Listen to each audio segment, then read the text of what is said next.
checking the forecast, things looking crazy. A storm on the horizon, the pressure is low.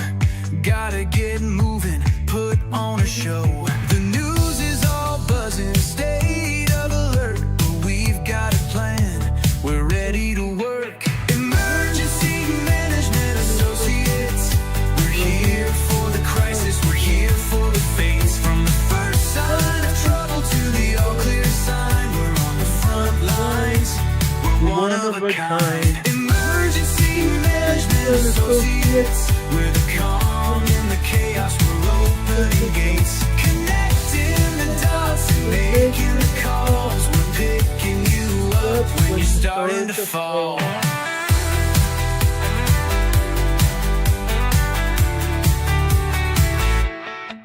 See a little fire or a rising flood, we're a well-oiled machine, we're running in the mud. From the city hall meetings to the rescue teams, turning worst case scenarios into hopeful dreams. We're training the people, stocking the gear, we're the team you can count on when trouble is near. Emergency Management Associates, we're here for the crisis, we're here for the fates. From the first sign of trouble to the all clear sign, we're on the front lines, we're one of a kind. Emergency Management Associates, we're calm in the chaos, we're opening gates, connecting the dots and making the calls. We're picking you up when you're starting to fall. It's more than a job, it's a calling, you see. Prepared for the present and what's yet to be. Every second counts, we're ready to react for our communities. We're making an impact.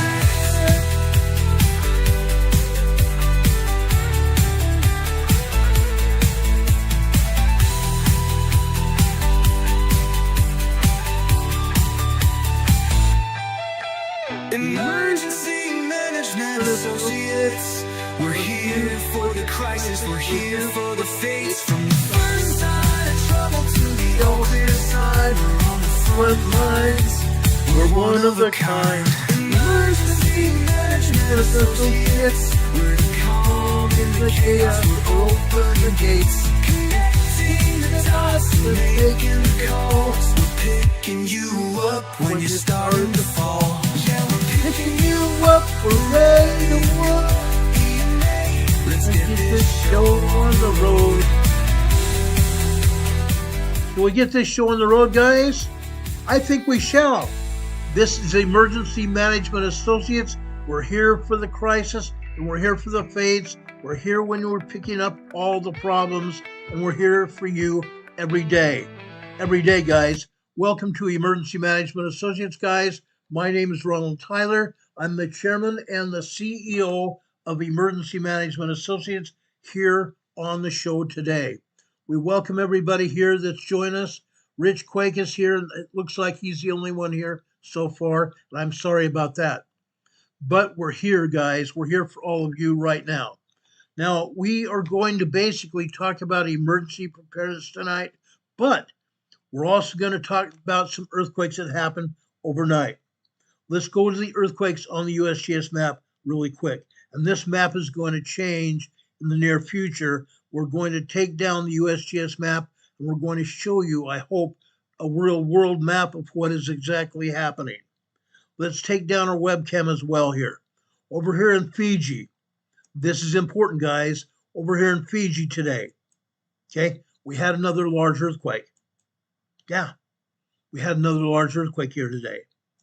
This is important, okay? This is very important. Let's zoom in here and take a look at this earthquake here, right here. This is a 5.7 earthquake. This is a very large 5.7 earthquake. This is 85 miles northeast of Labasa, Fiji. 85 miles northeast of Labasa, Fiji. Now, while this earthquake was out in the Pacific Ocean, this was a very large quake. USGS, as I've said before, has been calling these earthquakes moderate earthquakes. They changed it from large to moderate last year, okay? Early last year. I'm telling you right now, that is so much rubbish. Very large earthquakes like this can do a lot of damage. Fortunately for us, fortunately for the Fijians, this earthquake was out in the ocean. For the most part, I think nobody even felt this earthquake, but they might have felt some kind of rumbling. This was 85 miles off the coast.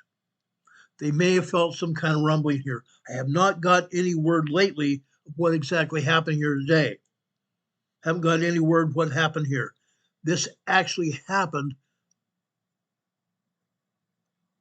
just after midnight Eastern time today, early this morning, our time. Now, in this part of the world, this is on the other side of the date line. This has actually happened on Saturday, their time. Okay? Over here, they possibly felt some kind of damage here. They may have had some kind of damage, whether it is moderate damage, like 4.0, 4.9 earthquake, that's possible. That is entirely possible. But I do not think they felt the full brunt of this earthquake. 5.7 is a very damaging earthquake. We've seen this happen here in the United States. We've seen it happen in other places. It's a very damaging earthquake. That's why I don't understand why USGS claims when they change it, they claimed it to be a moderate earthquake. It's not. These earthquakes are very damaging earthquakes. Okay? 5.7 just after midnight last night, Eastern time today. Okay? This happened on Saturday morning in Fiji. Okay? 5.7 earthquake. This is also very shallow quake. Now, why is this important? Last week in southern Fiji, they had a 4.4 earthquake. A 4.4 earthquake that was very deep. Deep earthquakes cause larger, shallower earthquakes. In this case, this earthquake was caused by that 4.4 caused this earthquake today. We knew it was going to happen. It did. It has happened now. There will be more earthquakes like this. There was one other earthquake that I said, I believe it was a 4.9, 5.0. I said it was going to cause a 6.0, 6.2 quake. I still believe that's possible here in this area within the next few days. I still believe there's going to be a very strong 6.0 to 6.2 earthquake happening here in the next few days. Let's keep our ears and eyes peeled on the South Pacific. Further over here in Tonga, this is another 4.5 moderate earthquake. 4.5 moderate earthquake. This is still a very shallow earthquake, 145 miles deep. Okay? 4.5 moderate earthquake. This is 89 miles northwest of Hiihufo, Tonga. This 4.5 was not even felt on the island, though. Nowhere near it. Because it was a moderate earthquake. The other earthquake was a 5.7 that could have been felt. But this is a moderate earthquake far enough off the shore of Hiihufo, Tonga, where nobody felt this earthquake. Going further south here.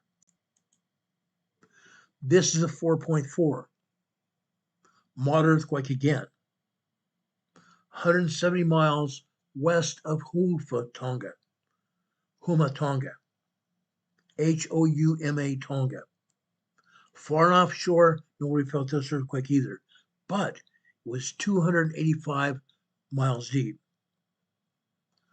285 miles deep. Let's turn this into kilometers here. I want to show you this.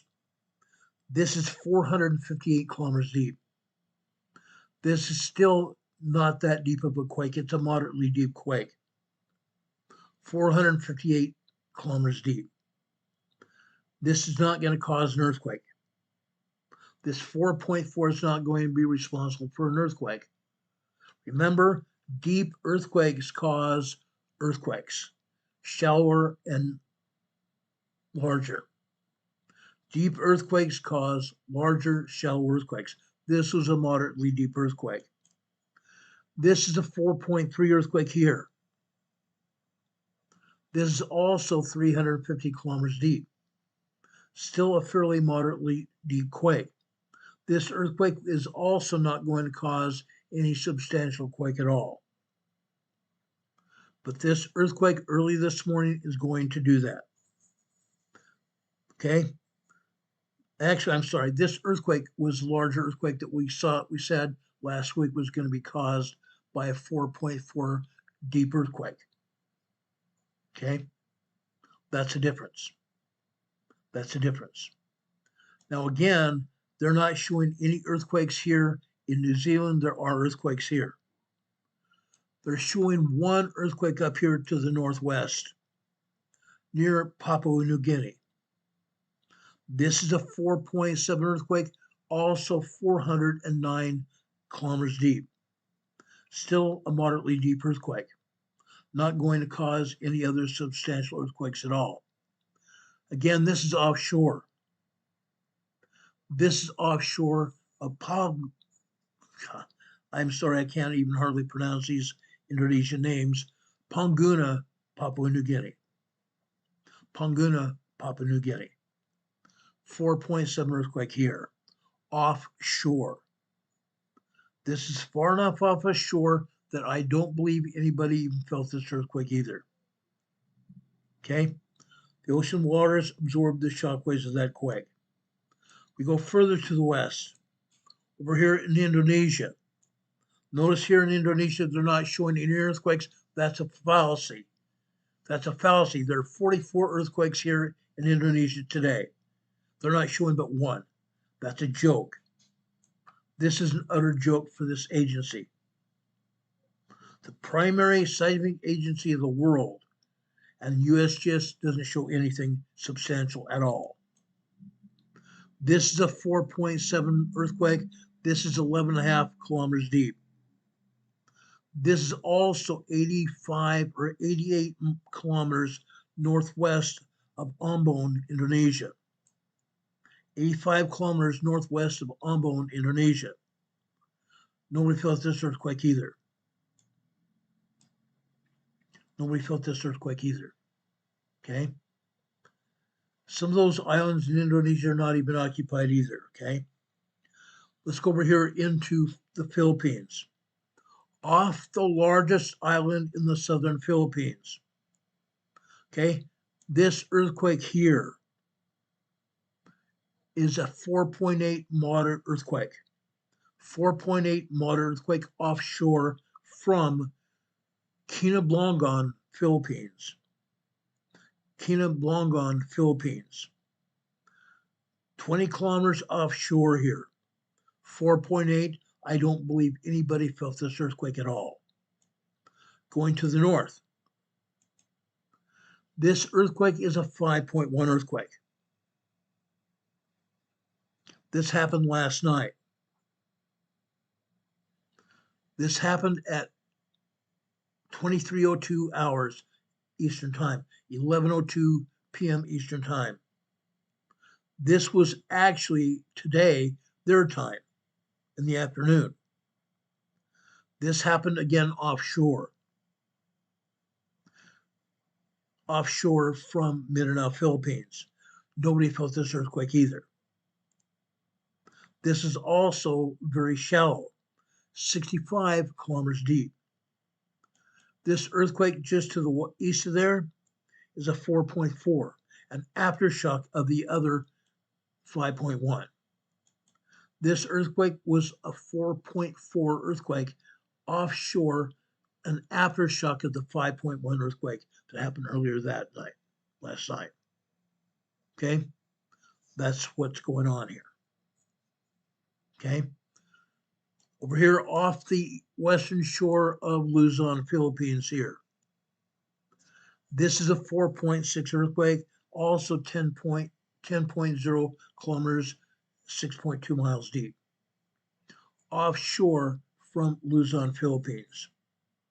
Okay? Going over here into Japan area. This earthquake belongs to the Ryukyu Islands offshore from southern Japan.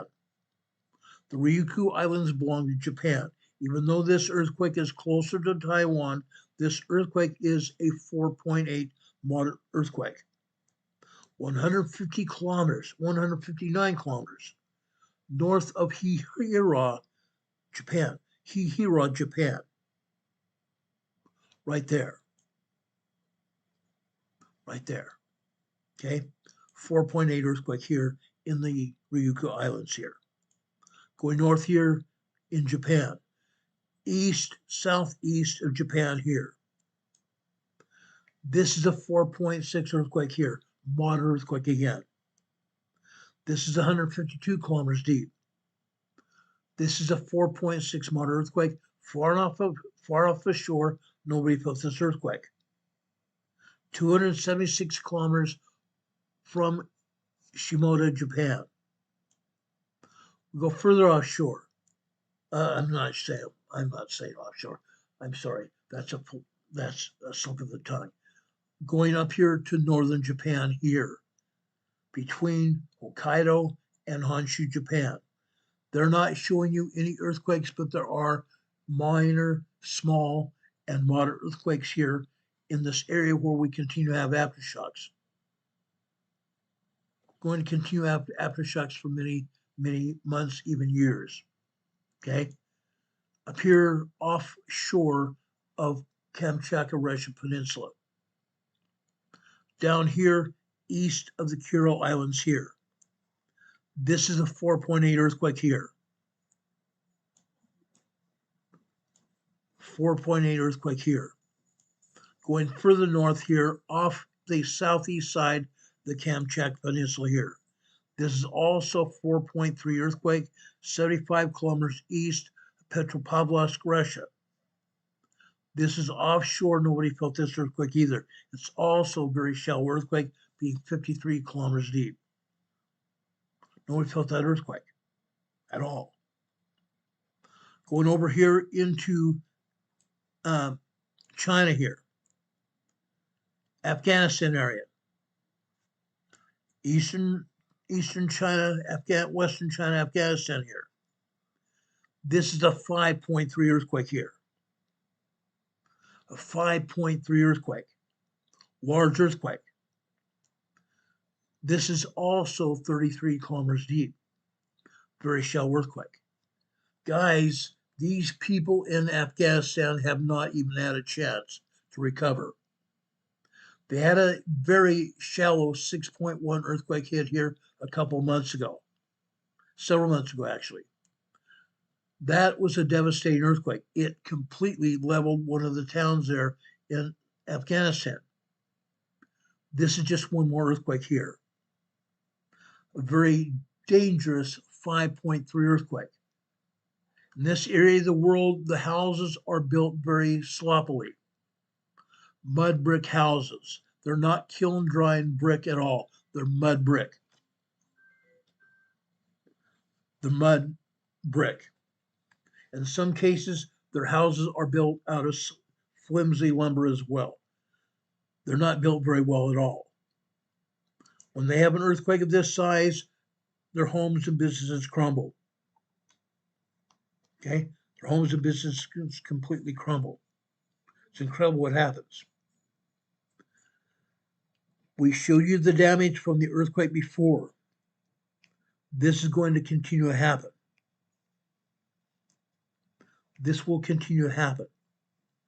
That 6.1 very shallow earthquake is going to cause more earthquakes in this region. Why? Because this area of the ground is settling, trying to get back to where it was before the 6.1 earthquake hit. That 6.1 was a very strong earthquake. This is not a very large earthquake. It's a 5.3. It's a large earthquake. It's on the lower edge of the large scale. This is still a very damaging earthquake in this area. Like I said, I don't believe these people even have a chance to recover from the 6.1 earthquake. Very sad. Very, very sad. Okay. Now, let's keep going here. Look over here throughout Europe. Again, they're not showing any earthquakes at all. Turkey, Syria border region, they've had 42 earthquakes here. They have earthquakes all over Greece, central Greece, southern Greece, northern Greece, and over here in northwestern Greece, another 100 plus earthquakes here. Another 100 earthquakes here. Unreal. Unreal. Out here in the Aegean Sea, all these islands here are called the Dokkanese Islands. They belong to Greece. There are some minor earthquakes and tremors happening here in the Aegean Sea caused by magma down below the surface. Magma is running beneath the surface in magma channels, trying to find a place where it can erupt. Yes, at some point in time, the magma here under these islands may find a place to erupt, either on the islands itself, one of the islands itself, or it may constitute an underground or underwater volcano, causing another island. That's or creating another island. That's a possibility. But I wanted to make sure everybody understands that earthquakes are still happening in this region. They haven't stopped. They're continuing. Further out here to the west here, southern Italy is still getting hit with minor tremors, minor earthquakes here. Over here near Naples, just southwest of Naples, right here, a volcano. Vesuvius volcano is still moving. Still moving. Minor tremors and minor earthquakes have been happening here all day long. USGS is still not showing those. Vesuvius volcano is steaming. Steaming, guys. Steaming does not necessarily mean it will erupt, but it is steaming and it is moving. Again, the authorities here are and have evacuated some people out of this area to try to save their lives in the event that this volcano does erupt at any point in time in the near future. Further evacuations will happen as more information becomes available and these people understand that this volcano is going to erupt imminently. It may still do that. Okay. More earthquakes up here in north central Italy. That swarm that's been going on for over a year is still happening. 21 earthquakes today. 21 earthquakes today. Earthquakes all over northern Italy here. Most of these are tremors and minor earthquakes. Going up into the Alps Mountains here, also minor earthquakes and tremors. Going up here into Austria, Switzerland, Germany, and France. Minor earthquakes and tremors. Down here in Spain, the same thing is here. Still happening. Still happening. Guys, I do not think that there is a major earthquake that's going to happen here in Spain. What's happening here in Spain is just minor tremors and minor earthquakes up here to the north near Portugal and down here to the south here in southern Spain. These are just minor tremors and minor earthquakes. Nothing substantial is happening here. Nothing substantial is happening over in France either. These are common, normal earthquakes. Doesn't mean that they're not substantial. What is happening here is earthquakes are happening because the earth is moving. The tectonic plates are moving here. Everybody needs to realize what's happening here. It's ongoing. Now, I want to go over here into Iceland. Okay? Nothing substantial is happening right now here in Iceland. But I want to go here south of Iceland here. Right here. You see this huge earthquake fault coming out of the South Pacific over here in the North Pacific, all the way through the middle of the Pacific Ocean. This is called the Mid-Atlantic Fault. The Mid-Atlantic Fault is expanding. It's expanding from the inside out. from the inside out. Let me show you. Let me show you guys what's happening. The fault is going like this. The fault is literally going like this. When that happens, all bets are off. All bets are off. With that expansion, I want to show you something. This is important to understand.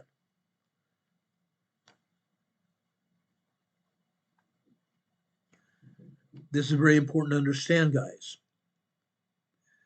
When that fault expands,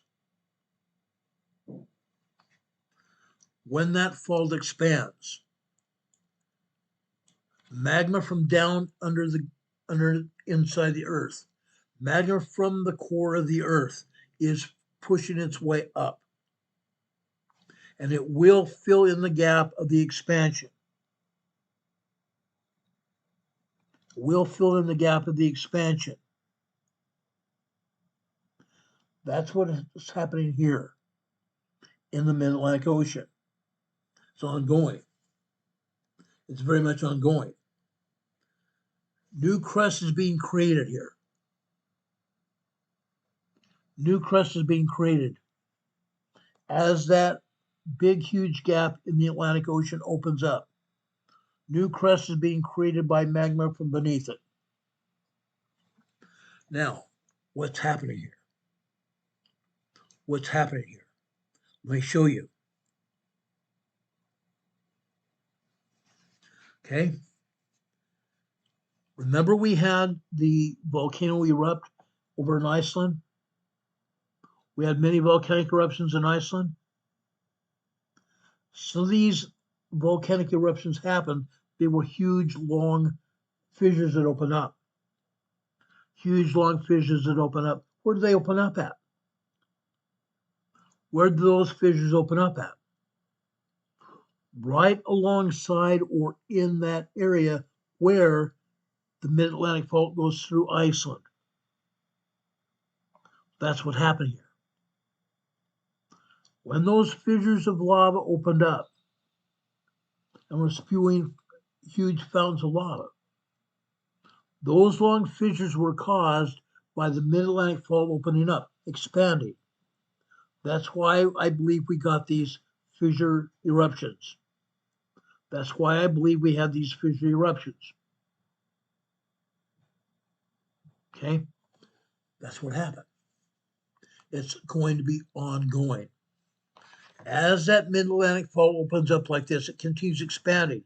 The lava from the beneath will expand into that crack. And when it opens up, that ground opens up like this, that lava will open up and continue to have eruptions. That's what's going on here. This is exactly what's happened here. You notice that fault running up right through there, just west of Grindavik and north of Grindavik there? That's what's happening. That's exactly what's happening. Okay? Now, I'm going to go into depth on this on Monday. I will go into depth. I will bring these screenshots to you on Monday because I want you to completely understand what's going on. I will enlarge them on our podcast so you'll see what's happening. But this is what's going on. It's going to be ongoing. This is nothing new. This is really nothing new. Okay? Let's go down here into Puerto Rico. As you can see, Puerto Rico is still shaking. Over here to the west here, off the coast of the Dominican Republic here. This is a 3.4 earthquake near Punta Cana, Dominican Republic. 69 kilometers northeast of Punta Cana, Dominican Republic. This earthquake here is a substantially large earthquake, but this is a 4.0. This is a 4.0. Also offshore here in the Mona Passage. The Mona Passage is a body of water between the Dominican Republic and Puerto Rico. This just northwest of the Mona Passage. 4.0 earthquake here. This is also 91 kilometers deep. Still a fairly shallow quake. This 3.4 here is 22 kilometers deep. Let's go over here to Puerto Rico. These earthquakes north of Puerto Rico were not caused by the major earthquakes in 2019. These earthquakes to the north of Puerto Rico were not caused by the major earthquakes that happened in southwestern Puerto Rico in 2019. These earthquakes were, however, dropped off by the Cayman Ridge. The Cayman Ridge. This Cayman Ridge fault zone starts over here in Guatemala, goes all the way through the Caribbean, and then it turns to the north and just goes south, just goes east, south of the Cayman Islands. It continues its eastward trend through the southern part of Cuba, north of Kingston, Jamaica, here, also north of Haiti and the Dominican Republic. It continues its eastward trend north of Puerto Rico as well. As the Cayman Ridge continues eastward, it drops off earthquakes, such as this earthquake right here, just northeast of the Dominican Republic. And this earthquake right here. This is a 3.0 earthquake, small earthquake. Here in the ocean here, it did not affect anybody on land. 3.0 was a very small quake. No big deal. This earthquake off the western or the northern shore of western Puerto Rico. This is a 2.8, also dropped off by the Cayman Ridge. This is 23 kilometers northwest of Camuy, Camuy, Puerto Rico, offshore. This was a minor earthquake. Nobody felt this earthquake either. Let's go over here into the Mona Passage, closer to Puerto Rico. This is a 2.3 earthquake here, 18 kilometers northwest of Puerto Rico here, offshore in the Mona Passage. This earthquake was also 13 kilometers deep. These earthquakes over here in southwestern Puerto Rico, all three of these earthquakes here are aftershocks of two major earthquakes that happened in 2019. December 26th, there was an 8.0. December 28th, there was an 8.4. I've explained why those earthquakes happened. They were not natural earthquakes, they were man-made. If you want to hear about why they happened, go back and watch our earlier podcasts from last week and even before that. They're man-made earthquakes. This earthquake right here is a 2.2 minor earthquake here in Guanica, Puerto Rico. This earthquake just to the south of there is also a 2.0 minor earthquake. This is just barely offshore, 3 miles, 6 kilometers southwest of Guanica, Puerto Rico. This earthquake further to the southeast. This is a 1.9, 2.0. Also, this earthquake is an aftershock of that 8.0 and 8.4 earthquakes that happened back on December 26th and December 28th, 2019. That's what happened. Okay? I've explained why that happened before and what happened during those earthquakes. And if you go back, actually you can't. I'm sorry. On our last channel, we had our last channel on YouTube up until 2.5 years ago, almost 3 years ago. YouTube took that channel down because of their ineptness. They were following the Biden administration's guidelines. They took our channel down because they did not want like the things we're talking about. I don't really give a darn. I don't really give a darn. But because I talked about those things that I thought you needed to know, and I still believe you need to know, and I was right. I was right. But YouTube was following the guidelines of the Biden administration. All of a sudden, we were taken down. Stupidity. But we brought this channel back online several days later. YouTube didn't stop us. We've now on this channel nearly 3 years.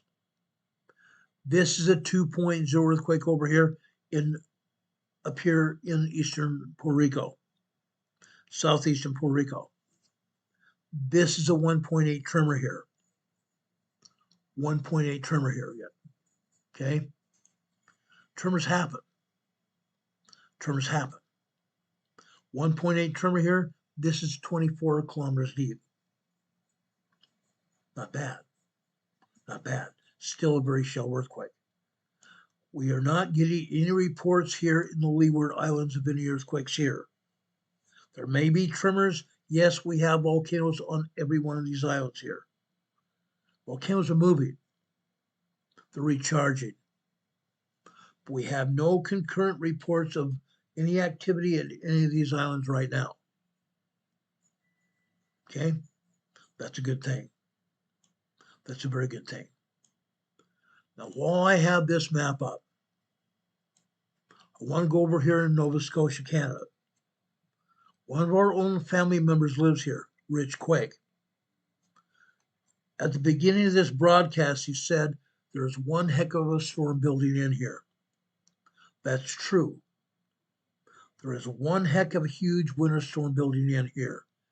Rich and these other family members and associates here, neighbors and everybody else here is going to be in for one heck of the next few days. Heavy snow and blizzard conditions are going to be happening. Winds are going to howl here. I saw the weather report. I believe there's going to be one heck of a storm for the next day or so, and there's going to be heavy duty winds and snow. So Rich and you guys, I hope you're ready. I hope you're ready. Be safe out there. Be safe.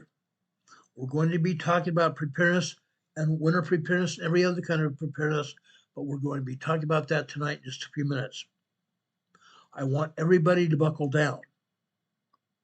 I want everybody here in the northern reaches of Canada, southern reaches of Canada, all over Canada, northern reaches of the United States. You guys are going to be in for one heck of a storm. It's already snowed in these areas, but it's not going to stop. More storms and rain coming. Now, Renee Sevi is talking about King County, Washington right now.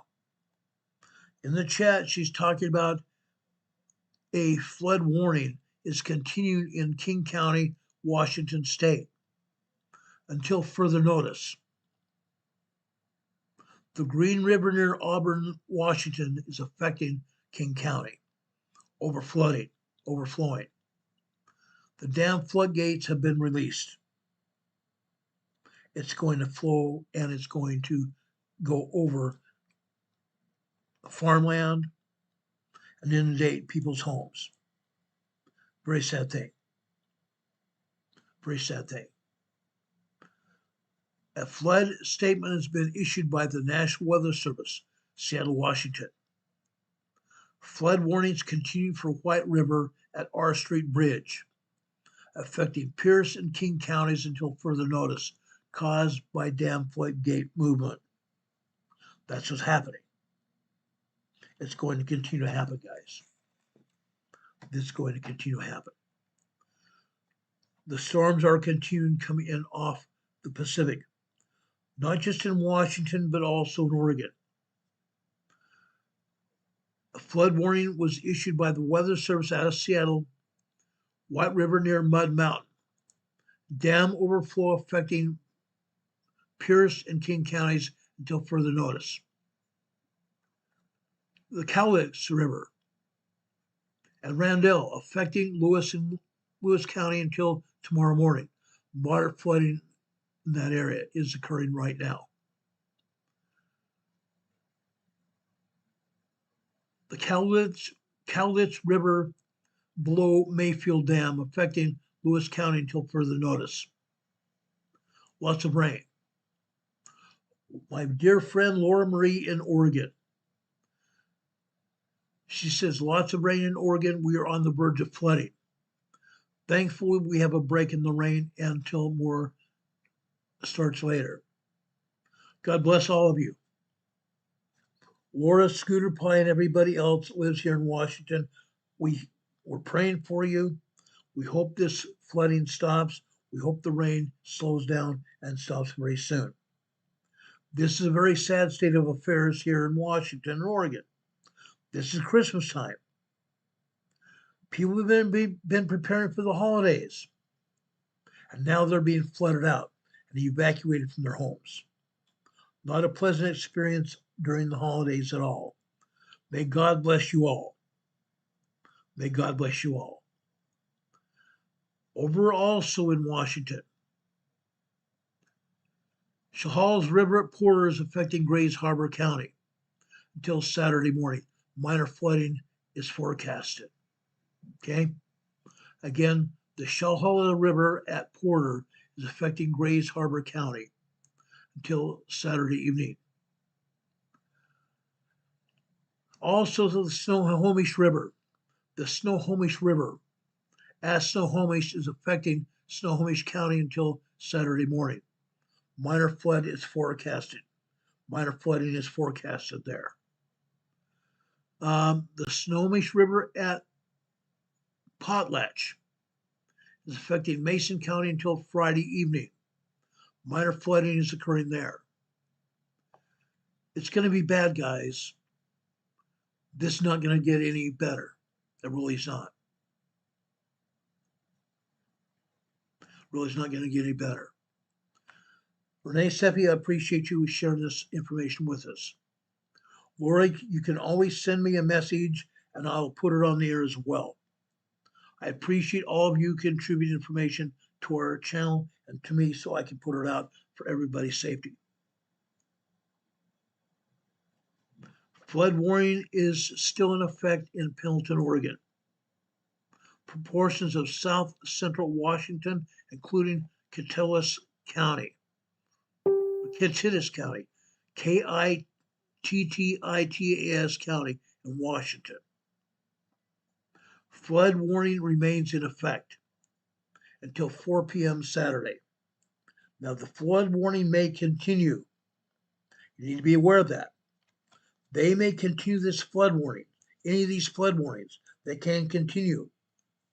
If the rain continues to go on and the flooding is continuing and the river is rising, the flood warning will continue. Okay? I want you to be aware of that. I want you to be aware of that. Now, does anybody have any questions for us? Aubrey's here in the chat. She says, hi. Thank you, Aubrey. We love you as well. Thank you for thinking of us and being here with us. Aubrey has family in Washington as well. She visited them right before Thanksgiving this year. She had that awesome chance of visiting with her family. Now, before I go on, I want to give mention to Linda Covington. She sent us a PayPal message and she sent us a donation as well. We want to thank Linda Covington for that message and for her donation. God bless you, Linda. We appreciate that so much.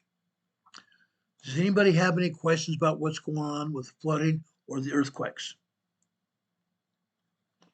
Earthquakes are still happening in Southern California. They're going to continue. Earthquakes are still happening in Northern California as well, around San Francisco area. They're still ongoing here.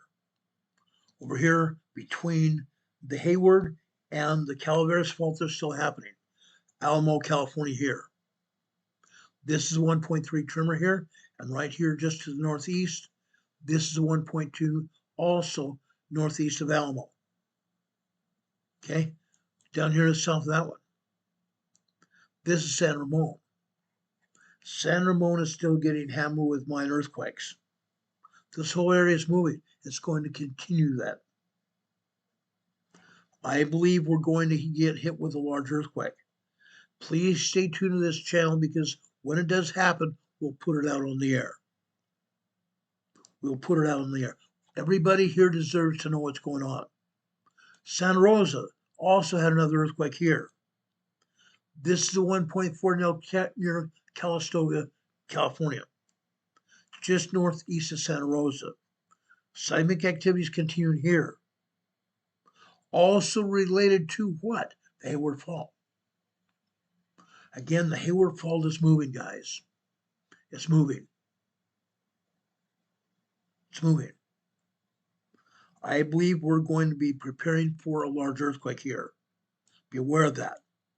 Be aware of that. Down here to the south. Down here to the south. This is Maricopa, California. This is a 1.6 tremor here, just west of the San Andreas. Just west of the San Andreas Fault. Further to the south, Fillmore, California, a 2.0 minor earthquake here. This is just west of what? The Garlock Fault. West of the Garlock Fault. Further out here to the west, Ojai, California, south of Santa Barbara, 1.6 tremor here. Down here further south here, Azusa, California, 1.5 tremor. You see these earthquakes and tremors that are continuing. They're continuing along the San Jacinto and the San Andreas Fault. They're building. They're building. This earthquake in Fontana. I showed you minor earthquakes. I showed you small earthquakes hitting in Fontana just a couple days ago. They're continuing. USGS still is not showing earthquake. They're not showing small earthquakes. This is a minor earthquake here. Small earthquakes are larger. 3.0, 3.5 earthquakes are occurring in Fontana. People are feeling these earthquakes in Fontana. Okay? Just south and east of there. This is Colton, California. 1.7 tremor here. This is 1.1 in Loma Linda. Minor tremors and minor earthquakes are happening in Loma Linda and Mira Loma, California, to the south. Over here in Corona, this in Corona, this is a 1.4 tremor here. Out here to the east, east of the San Andreas, Big Bear City, 2.6 earthquake here. On the San Jacinto, Idlewild, California, San Bernardino Mountains, 2.0 earthquake on the San Jacinto Fault. Earthquakes to the south, northeast San Diego County right here. Right here. Swarm of earthquakes again on the San Jacinto. In the San Andreas, in the Anza Borrego Desert State Park.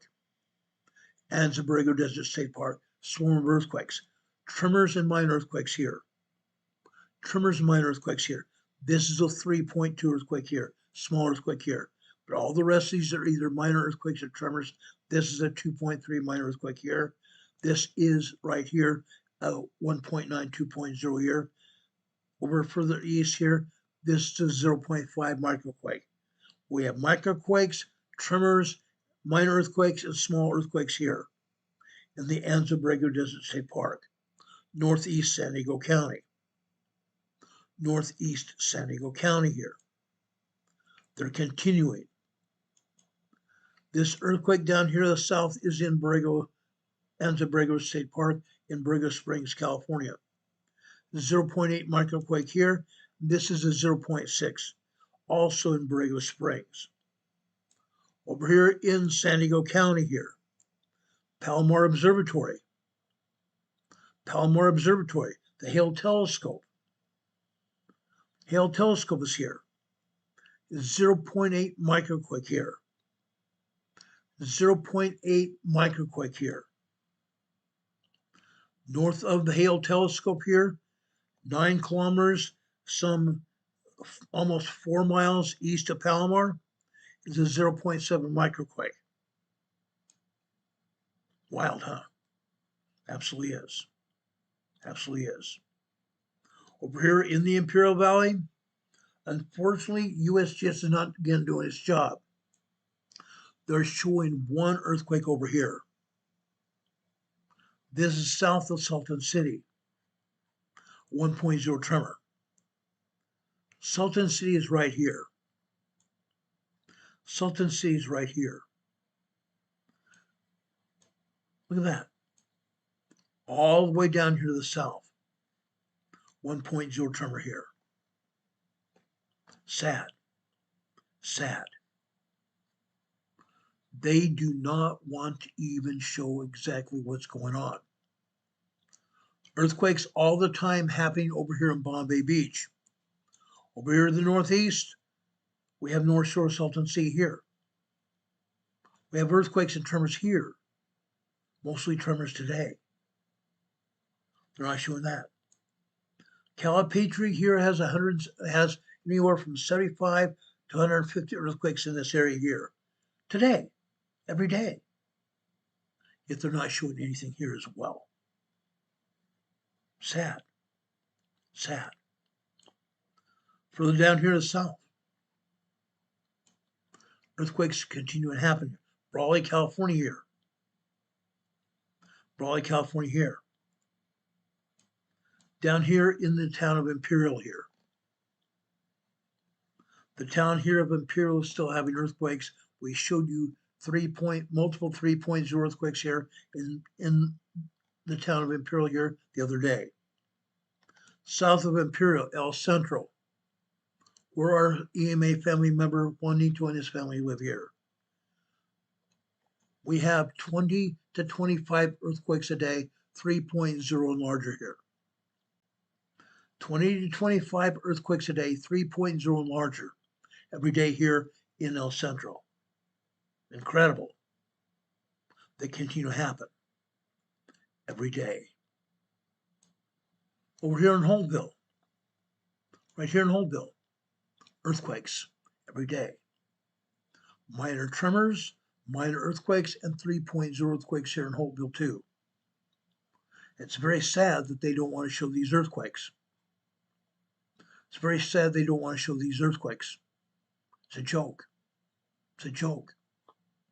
500 earthquakes a day here in the Imperial Valley. They don't show them at all. Not at all. As I said before, the buildup of seismic energy here on the San Andreas is going to cause a major 7.5 to 8.0 earthquake here in the near future. It's going to happen on the San Andreas Fault. The same thing here around the San Francisco Bay Area. The San Andreas Fault comes out of the Triple Junction here in the Cascadia region and comes all the way down here to San Francisco Bay, to the entrance of San Francisco Bay right here. Then to the east, we have the Hayward and the Calaveras further to the east from there.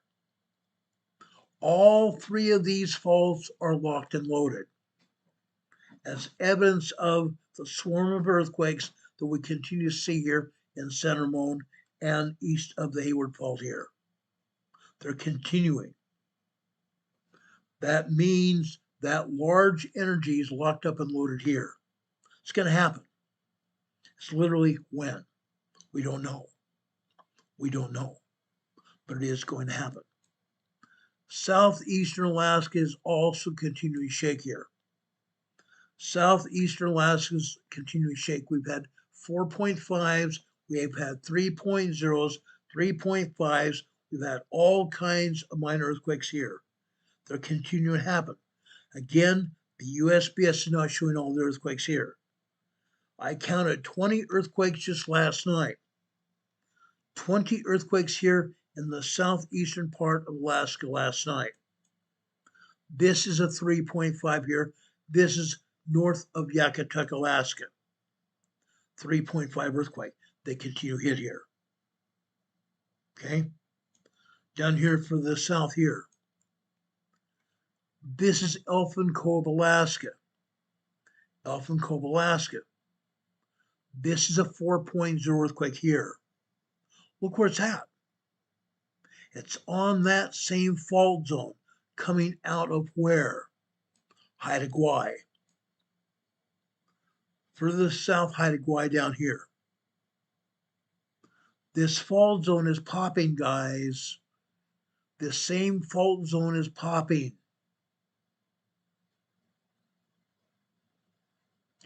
4.0 earthquake right here, and right next to it, we have an aftershock. A 2.6 minor earthquake aftershock. But it's not the only earthquakes here. There are 3 other aftershocks here today. Yeah, sad. Down here at Haida Gwaii, the same fault zone coming out the Cascadia. This is called the Haida Gwaii. Haida Gwaii is susceptible to a major earthquake here. An 8.0 earthquake here in Haida Gwaii. Anytime. Literally anytime is imminent. They're not showing earthquakes here either. Down here in the Cascadia region, they're still not showing earthquakes here as they should be. This earthquake is going to pop at any point, probably within the next 5 years. My estimation is 5 years. Earthquakes continue to escalate here. It's not just every once in a while, it's an escalation of the number of earthquakes and the size of the earthquakes are hitting. That's why I estimate maybe 5 years from now, we may have a major quake right here. The Cascadia megathrust earthquake. A 9.0, 10.0 earthquake to happen here. It's going to happen. It will happen. Okay? Now, while they keep telling us nothing's happening, they keep telling us nothing's happening. Right here, mountain here. They're showing some minor events here. This is a 0.8 microquake. This is a 2.5 earthquake. Huh? They actually show a 2.5 earthquake over here on the western slopes of Mount Rainier? Unreal. Unreal. It's not the only things happening here. These are only 2 events. There are hundreds of events here at Mount Rainier every day. And finally, they get together and show us a 2.5. 2.5 earthquakes happen every day at Mount Rainier, multiple times every day. And they show us 1. And a microquake. What a joke that is. Mount St. Helens to the south. They show us a 0.3 microquake. Then they misidentify the location here. They say it's 37 kilometers northeast of Amboy, Washington. Why do they not say this is at Mount St. Helens? They should properly identify where these earthquakes are happening. Mount St. Helens, this is a volcano. That's why they don't want us to see what's going on. They know darn well what's happening here. They know darn well what's happening here. They misidentify. They only put what they want to show us here. There's a lot more than just this happening at Mount St. Helens and all over Washington and Oregon.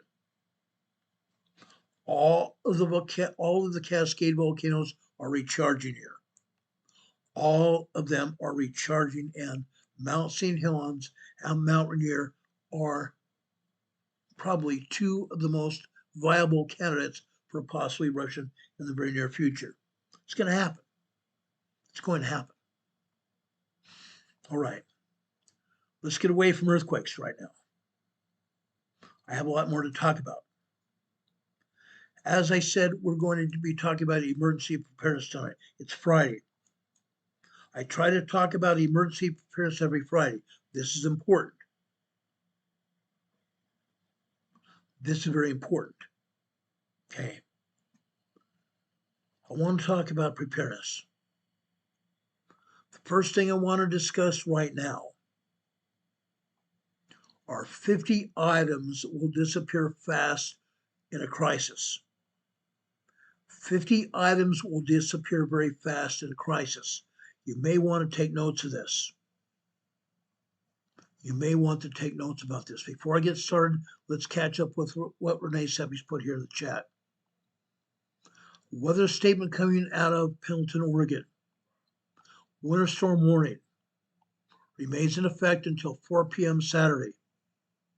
For the upper slopes of eastern Washington crest, heavy snow is predicted. Out of Spokane, Washington, winter storm warning remains in effect until 4 p.m. Saturday. For Stevens Pass, Holden Village, and Stehekin, heavy snow. Stehekin, Washington. Heavy snow advisory is in effect. Guys, it doesn't stop. It doesn't stop at all. Down in, again, these are the passes, guys. These are in the Cascade Mountain passes. Okay? Another winter storm warning. Highway 93, Sola to Lost Trail Pass and Lolo Pass, mostly snow. Moderate snow predicted. Moderate snow forecasted. Guys, if you don't have to go through those passes, don't. These passes will probably close. These passes will probably close or already may be closed to vehicular traffic. Don't go there. Stay home. Stay home, guys. It's not worth it. It's not worth it. Anna Pickering's here. Thank you for being here, Anna. Appreciate you being here.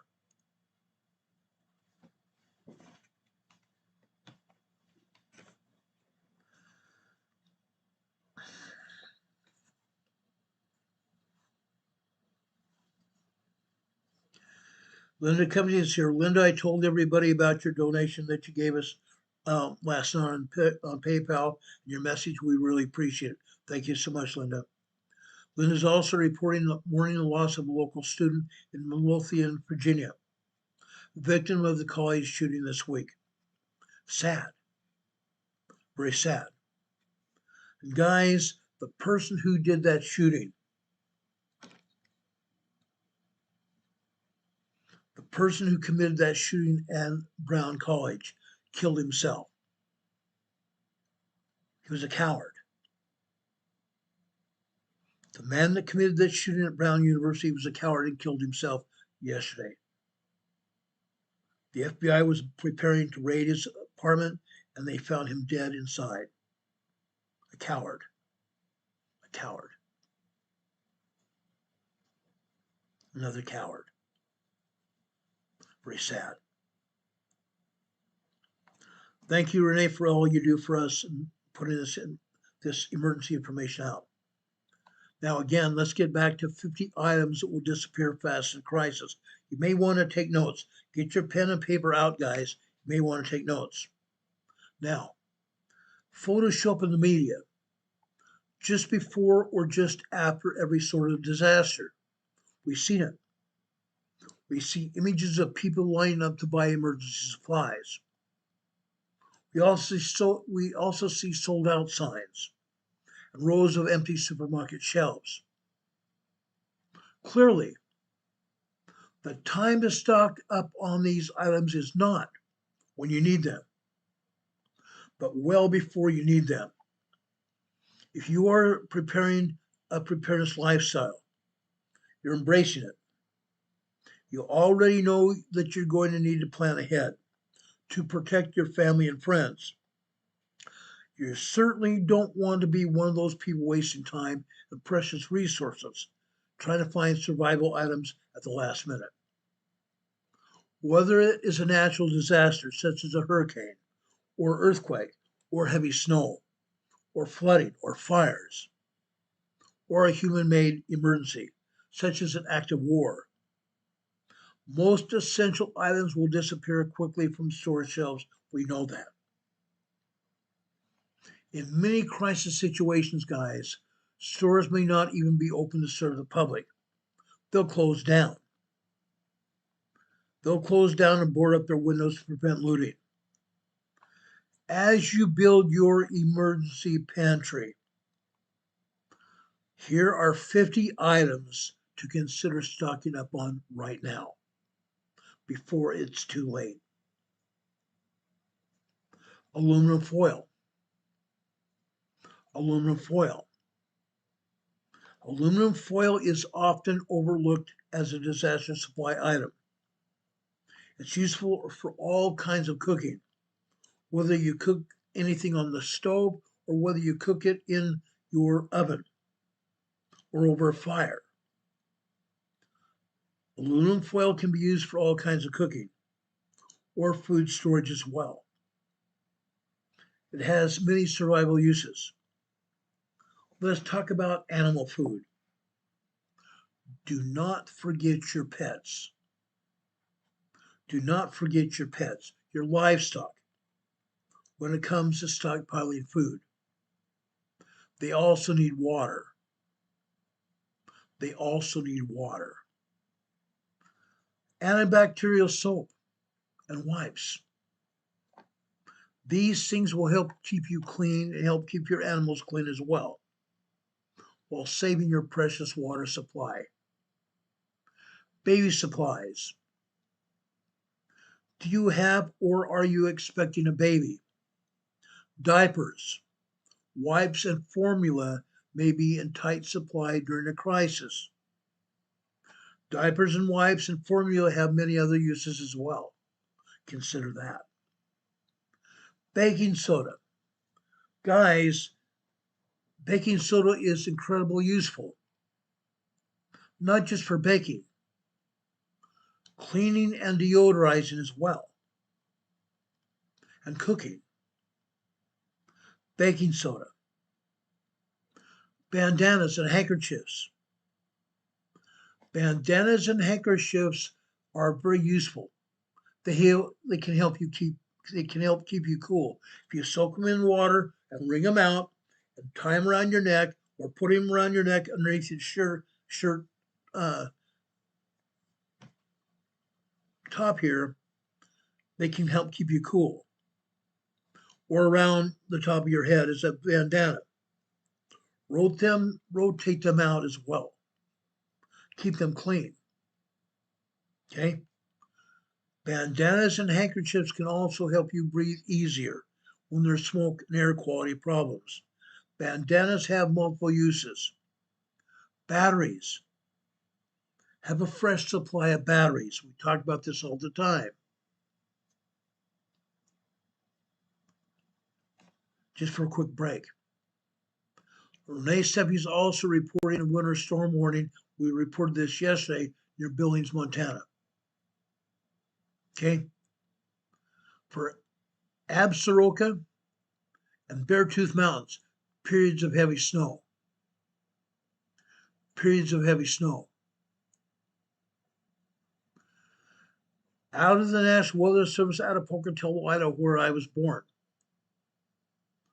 Winter storm warning remains in effect until 5 a.m. tomorrow morning for Big Lost Highlands, the Copper Basin, and Church Wilderness. Lost Highlands, Copper Basin, and Frank Church Wilderness. Beartooth Mountains. Absaroka and the Beartooth Mountains, periods of heavy snow. Winter storm warning remains in effect for Yellowstone National Park Heavy snow there. Heavy snow. Linda Covington is talking about no sun, no solar power. You will have some solar power even when there's no sun. The solar panels that you have will absorb these solar rays from the sun. They will absorb some radiation from the sun, which can provide you power to your solar battery. They'll do that. Okay? Then again, have fresh batteries for those items that need it. Your AM/FM solar powered radio, that also needs batteries to operate. Make sure you keep those batteries in fresh supply, as well as flashlights as well. Rotate your batteries out by expiration dates. That way your batteries are fresh and ready to go and are not discharged. Bleach. Store your bleach, plain, non-scented kind of bleach with a 4 to 6% hypochlorite for disinfecting items in a crisis. Non-scented 4 to 6% hypochlorite for disinfecting items during a crisis. Okay? You can use that, a teaspoon of bleach in a gallon of water. Shake it up and then keep the top of the container off. That way, that chlorine smell will leave the water and keep it fresh. Okay? Board games. Board games, guys. Board games, coloring books, crayons, playing cards, and puzzle books. Don't neglect the fact that you have significant time in your hands. You will. Plan to have a supply of non-tech amusements available for your family. I recommend those board games. We have all kinds of board games here. We keep them in one of our totes here for emergencies. Board games. All kinds of board games. Even children's board games. We have crayon coloring books for children and adults. Yes, they have adult crayon coloring books. Adults can use crayons and they can also use colored pencils. I do them myself and so does Carol. Remember that. Okay? Buckets and containers. You're going to want food grade buckets for collecting rainwater and other large vessels that are suitable for washing dishes, bathing and storing water, bathing and storing gray water. 5-gallon buckets are particularly useful. Candles. Stock up on a supply of low burning candles. They're easy to store. They have no expiration date. And here's how to make an emergency candle. Melt your wax in a glass container. Melt your wax in a glass container, then put a piece of string, heavy-duty string, inside that wax until just a portion of that string is poking out from the top of that wax. Then let it harden. Let it harden. Then you can have a candle, guys. You can have a candle. Also, something else that I've done is I've gotten tuna cans. I've cut up thin pieces of cardboard. Thin pieces of cardboard like this. I've wrapped it around the inside part of that tuna can. Then I put wax in there with a wick, with a string wick. Guess what? Those tuna cans with that cardboard inside and that wax make a very, very effective candle. Consider that. Consider that. There are also other ways to make candles. Go online and find those out. Candles are very effective. Renee Sebi has issued another storm warning out of West Virginia. It remains in effect until 5 a.m. Mountain Standard Time for Salt River and Wyoming ranges. For the Salt River and Wyoming ranges, heavy snow. Also, when you think of things that will disappear, consider cash. Cash. Keep cash. Not just coins, but paper dollars. Don't have anything more than a $10 bill. Because if you do, you have a $20 bill and something only costs $5, you can't buy it, right? If you try, you'll waste the other $15. Keep small bills, not anything larger than a $10 bill. Most of them ones and fives. Most bills ones and $5 bills. Okay, remember, the stores probably will not have power. Their cash register won't be able to give you any money back in any kind of large quantities. So make sure you have small quantities of cash, a large amount of it, large amount of small bills and cash. Okay? If the grid is down, your debit card or even your charge cards won't be able to work. They're going to be useless. The banks may have closed. Have some money on hand at home to use during an emergency. Borrowing for other supplies that you might be an option. You can buy other things that you're not going to use. That way you can use those items you're not going to use as bartering items. Bartering for things you might need. I don't smoke. I don't drink. No, I don't have any cigarettes in my possession. I don't have them in my stash. But there are other things that people might need. I do have. Consider clothespins and clothesline. You will need these items for their intended purpose, but they may also come in handy for other things, such as building temporary shelters. Clothespins and clothesline. Consider that. Cook stoves. You probably have one of these for your camping gear. You might want to purchase initial camp stove, propane or kerosene powered cook stove for use during an extended emergency, an extended crisis. Don't forget the fuel. Don't forget the fuel also. Duct tape. Duct tape is awesome. You can't have too many rolls of duct tape. Duct tape is a lifesaver. I am told there are over 50 uses for duct tape. I can think of a lot of them that they don't probably even have on the list. Extra basic clothing. Extra basic clothing, guys. Stock up on basic t-shirts, socks, and underwear in sizes to fit each member of your family. Sweatshirts and sweatpants are also a good idea.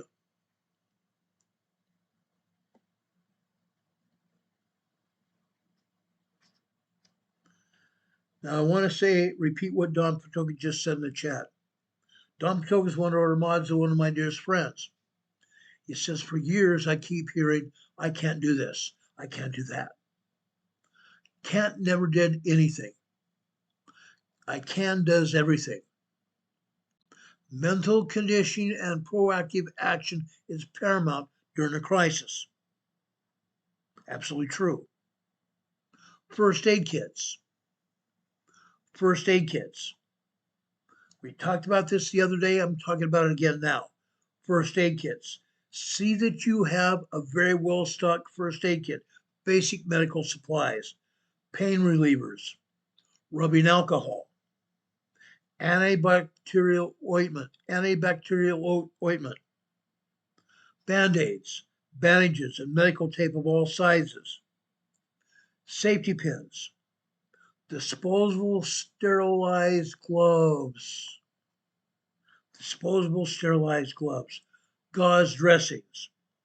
Cold medication. Prescription medication. How about fishing equipment? Fishing poles, line, hooks, and lures will help put food on your table during an emergency. Flares and whistles. These items will help you attract the attention of rescuers. You might want to have a few of those. Flares and whistles. Keep these items available in your emergency kit to get the attention of rescuers if you need help. Again, flashlights. You may want to purchase a few flashlights, solar power flashlights as well, such as this Halo XT flashlight here I purchased from 4 Patriots. 4 Patriots, ding, ding, ding, ding. 4 Patriots has more than just food. Yes, we have purchased a good supply of freeze-dried food from 4 Patriots. Patriot food also has other things. Consider that. But this Halo XT flashlight is not just solar powered, but this flashlight has many other uses. We'll talk about that another time. Flashlights, even solar powered flashlights. Fuel. Fuel for your generator. Fuel for your vehicles. Tools and your cook stove. This is going to be essential to your emergency survival. Lighter fluid. Fire starters. Charcoal will also come in handy. How about garbage bags? You really can't have too many garbage bags. Those are also considered to be multi-purpose items. You can use them for storage. You can use garbage bags as makeshift tarps, as ponchos, and for many other things. Garden seeds. Growing your own food will become more important and paramount even after a crisis. Check your supplies of garden tools and gardening gloves as well. Gasoline containers. Finding an open gas station will be sketchy in a crisis, but if you do, you're going to want to be able to bring gas back home or to a stranded vehicle. Gasoline containers are paramount. Generator. Gasoline, diesel, or solar powered generators. Depending on where you live in your budget, you can choose from a permanent generator or less expensive portable generator as a backup power for your house. Also make sure you have the necessary extension cords that you're going to need. Have the necessary extension cords that you're going to need as well. Don't forget that. Hand-operated openers. Hand-operated openers. All those cans of food that you have stored in your well-stocked pantry, that won't do you a bit of good unless you have a can opener. If you can't open them, have a can opener, a church key, if you will. Include hand-operated can openers, not those that depend on electricity. Hand-operated can openers. Remember that. Insulated ice chests. We have many of these. We have vinyl insulated ice chests. We have styrofoam ice chests here. We have very good Coleman ice chests here. Several of them, in fact. These coolers are suitable for keeping food cold and drinks cold and keep them from freezing in the winter as well. Now, something that we did in North Dakota and also in Colorado, we put frozen food outside in snowbanks. We put frozen food outside in snowbanks sometimes. That can be done as well. But remember where you put it. Remember where you put your food. Keep in mind that some of your essential medicines also need to be kept cool. Let's talk about lamps, lamp oil, wicks, and lanterns. Speaking of fuel, these types of emergency lamps won't do you any good if you don't have lamp oil to operate them. Lamp oil, wicks, and lanterns. Matches and lighters. We don't just have matches here. We have butane matches as well. Many, many butane matches. Look for the strike anywhere variety. You cannot have large enough items, large enough quantity of matches available. Non-perishable food. Non-perishable food. A well-stocked food pantry should include rice, soup, beans, nuts, oats, flour, even wheat, dried meat and fruit, and other long-lasting foods. Also include sweeteners, such as honey and sugar, cooking oil, and basic condiments, such as salt and pepper. We've got those here. We have those here. In fact, we just got another 16 ounces of honey the other night. We showed you. Just got 60 ounces more of honey here. Now, here is a guide for emergency food storage for newbies. Personal hygiene items, feminine supplies, skin and hair care products, all will be in short supply before, during, and after disaster. Stock up on these items as necessary. Stock up on them now. Pest control. Pest control, guys. Pest control. Insects and rodents may be an increasing problem in certain disaster scenarios. Stock up on repellents, coils, and traps. There are essential oils that are great for repelling insects. Remember that. There are essential oils that are great for repelling insects and such. Keep a strong supply of essential oils with you as well. Portable toilets. Portable toilets. We talked about getting a bucket from Home Depot, a 5-gallon bucket. Taking one of those trash bags we talked about earlier, putting that in the bucket. Having the bag going on the outside of the bucket as well. Then buying a toilet seat from Home Depot as well, putting that on top of the bucket. And then toilet paper as well. Also, wood shavings, kitty cat litter. That can help you with that portable toilet. With a power outage and a water shortage, you're not going to be able to rely on a flushing toilet. Not going to happen. But a portable toilet or even a pit toilet will make waste management possible. Yes, you can dig a hole. You dig a hole. You can get a large enough bucket and put it on top of that hole. Then put your toilet seat on top of the bucket. That way all the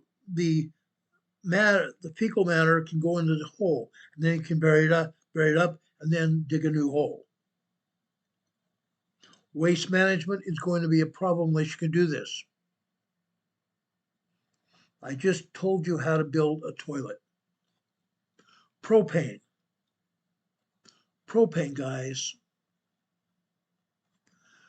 Just before and during a disaster, propane cylinders are going to fly off the shelves. Stock up on what you need now. A radio. Radio. Without internet, no TV. How are you going to get news and weather information? You need to have a weather radio. A hand crank weather radio is an invaluable piece of emergency equipment. This is a hand crank weather radio, AM, FM weather radio here. It's going to be an invaluable piece of your emergency supply equipment. Okay? Radio. You're not going to have internet. You probably won't have TV. But having an AM, FM weather radio is going to be invaluable to you. Rain gear. Then it comes and says squirrels as well. Yes, we have a lot of squirrels here. Rain gear. Rain ponchos. Waterproof boots. Plastic sheeting. are just some of the supplies that will help you withstand rain and flooding. Hats as well. You can wear a baseball cap, you can wear a Smokey Bear hat, or any kind of hat, and put a bag around the top of your hat, tuck it in on the inside, and wear it over your head. That'll help keep your head dry. And wearing a plastic bag over your clothes or regular poncho or rain gear will also help you. I have my police rain gear I purchased when I was a cop. I've got that. Yes, we have rain gear for Carol as well. How about seasoned firewood? Have a supply of dry firewood for burning, for warmth, and for cooking. Sleeping bags and extra blankets. Compact emergency blankets are good to have in your car as well. Sleeping bags and extra blankets, even Mexican blankets. Years ago, I said I didn't have a Mexican blanket, and all of a sudden I got 2 of them. Yeah, some of you who lived in California sent me Mexican blankets. I really appreciate that a lot. These Mexican wool blankets are awesome. Solar charger. We talked about solar power before. Solar panels and a solar generator. If your emergency is local or regional, you're out of electricity, you won't be able to keep your devices connected with anything else. You won't be able to keep connected with the outside world without solar power. Have solar panels and a solar generator or battery. That will help you, guaranteed. Tarps. Tarps are inexpensive. They're everywhere. You can buy them at outdoor stores. You can buy at Walmart. You can buy them at Target. You can almost buy them anywhere. Tarps are inexpensive. They're easy to store. They serve many uses. In a disaster scenario, they can be used as tents or even ground cloths. They have a lot of uses. I've even put a tarp over the entrance to my tent so I can come in my tent and take off my muddy shoes and keep my tent from being muddied up and wet. Okay? Toilet paper. We talked about toilet paper a little bit ago. Toilet paper is a personal care item. Yes, it is. But toilet paper also deserves a line of its own. Don't be caught short of toilet paper in this often forgotten everyday necessity. There are some other uses for toilet paper as well, such as fires, building a fire. It doesn't take much toilet paper to light off to build a fire. Consider that. Tools. Keep your basic supply of tools clean and in good repair. You're going to want to pay special attention to the following items: saws, axes, hatchets, drills, screwdrivers and screws, hammers and nails, rakes, shovels, rope, twine, and wire. Vinegar. Vinegar is a natural way to clean your home when you run out of cleaning supplies. Vinegar can be used for cooking as well. Vinegar, guys. Water. You can only survive for a few days without water. Yes, you need to stock up on bottled water. Moreover, it's great for long-lasting emergencies as well. We've done a great deal of talking about how to store water in the past. We're going to talk more about that in the future. But storing water, bottled water, long-lasting emergency use. You're going to need water purification methods as well. Treatment tablets, personal water filters, live straws, gravity-fed water filtration systems. Yeah. Weapons and ammunition. Weapons and ammunition. I've said it twice. There's a reason. You need to have those items.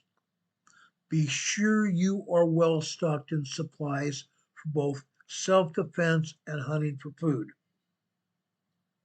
Be sure you are well stocked in supplies both for self-defense and hunting for food. Pepper spray is another idea. Consider it. Winter clothing. since disasters can strike at home and at any time. It's a good idea to put aside a supply of warm hats, gloves, scarves, ponchos. Yes, ponchos to keep you dry even in the winter. Jackets, heavy duty coats, boots, shoes, wringers and washboards, and buckets. Yes, I said wringers and washboards and buckets.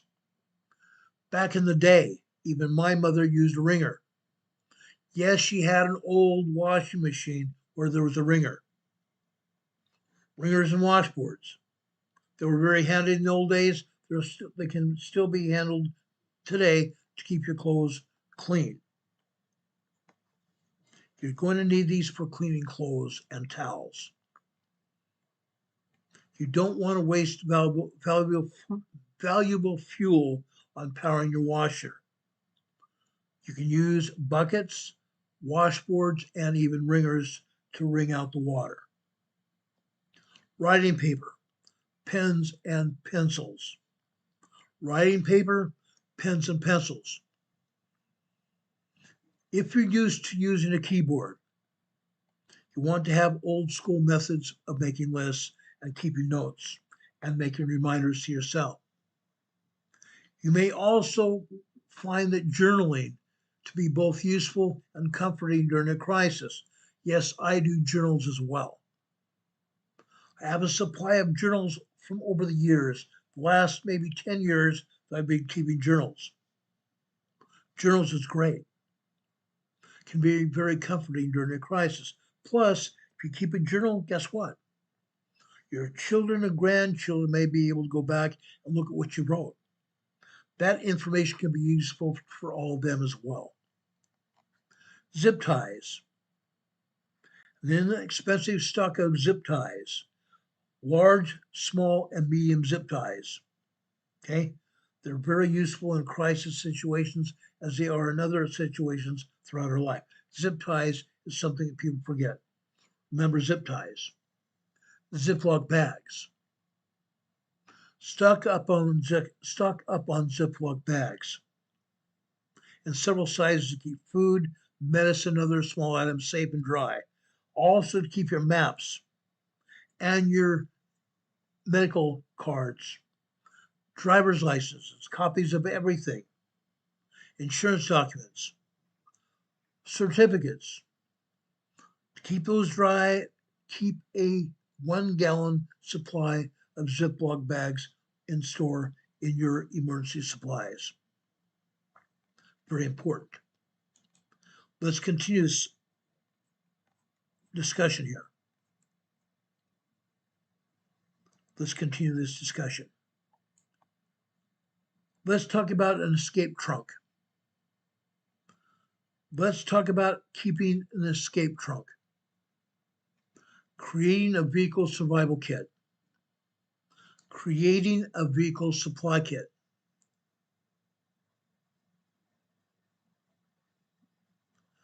Now, Don Padoga said something that's kind of funny in a way, and it's not. If it's not off, it will explode when things go normal. Yes, that's a possibility. That's a possibility. Consider that. Linda Covington says, can you drain your hot water kit, your hot water heater? Yes, you can. Remember that as a source of water. Some cases, most people will either have a 25 gallon water heater or a 50 gallon water heater. Consider that as a supply of water. When the water gets shut off because of contamination or other things, turn the top of your water heater off. That way it will not allow contaminated water to go in your water supply. Then turn off the fire beneath your water heater. Turn off the fire beneath your water heater. Turn off the gas supply.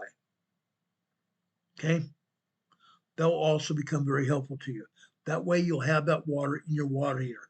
When the survival situation is over, remember to relight your water heater and turn on the supply of water as well. Okay? Do it. Do it, guys. Now, Getting back to vehicle survival kits. The average American, get this, done the research. The average American spends 38 hours stuck in traffic jams each year. And he or she will have spent 5.42 years in their car during their lifetime. Yeah, 5.4 years in your car during a lifetime. Seeing that you'll likely spend that much time in your vehicle, it's only logical and practical that you have an emergency survival kit in your car, in the trunk, comprised of survival items.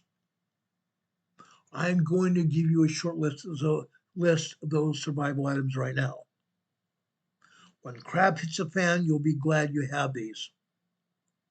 I recommend you keep two things in your car trunk, a toolbox and a 72-hour kit. A toolbox and a 72-hour survival kit. Your toolbox.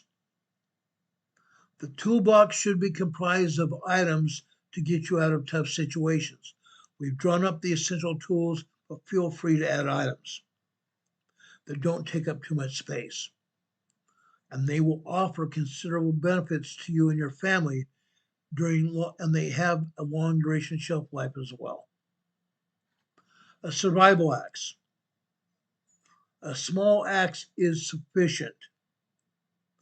This is handy for chopping up firewood or getting a felled tree out of your way. Some axes offer other extras like this one that comes with a fire and steel to start a fire, and its own sharpening disc as well. Yes, they have axes like that. A crowbar. This is a useful tool for prying locks open, smashing windows, or breaking through fences. You can also use this to pry open doors and pop off windshields of wrecked cars during an accident. It may not be as advanced as the jaws of life, but these crowbars are even carried by rescue crews, and they still are worth carrying in your car as well. Tow ropes. I've got a tow rope in my car. It's useful for getting your car or another car out of the mud, or out of a large pothole, or during a breakdown, it's valuable as a tow rope, or getting a car out of a snowbank or other mishap. It's handy for putting up a makeshift shelter if necessary. It's handy for putting up a makeshift shelter if necessary as well. A lighter. We talked about having disposable lighters available. They're easy for starting fires. We have several disposable lighters here, butane lighters here, long stick lighters. They can do delicate tasks, like burning the ends of paracord to make sure your paracord doesn't fray, and to make a seal. Yes, to make a seal, to make sure something doesn't leak. It's advisable to have at least one of those survival lighters in your trunk, your glove box, or a carry bag. I don't advise to have it in the glove box though. Why? Because your glove box gets very hot. That butane lighter can catch fire. Don't put it there. Put it in a trunk, for example, that remains cooler. Paracord, that thin rope that parachutists use for their parachutes, paracord is very effective. We have several 500 and 750 foot varieties here in our emergency kit. We have several varieties of 500 and 750 foot of paracord available here in our kits. Paracord is essential. No survival kit should be without it.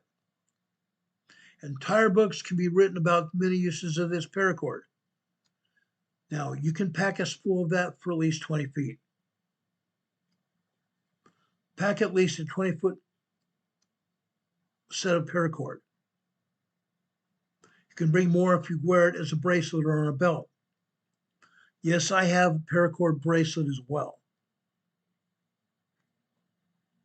You can even wrap a steering wheel with paracord. to stash 80 feet of paracord as a literal lifeline for yourself or others. Think about that. 80 foot of paracord can be used to go around your steering wheel of your car. And in an emergency, that might become very invaluable. A first aid kit. You must have an emergency first aid kit in your car. This is no brainer for treating injuries. Make sure your first aid kit has enough bandages, band-aids, and bottle of rubbing alcohol and iodine. Add some packs of quit clot, and EpiPens if you have severe allergies. Put those in for good measure. We talked about that hand crank radio. Our hand crank radio guys. You can't rely 100% on your smartphone or your car's radio for news and vital information, since both can run out of juice.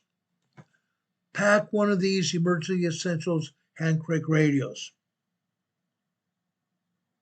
Put these in your emergency kit in your car as well.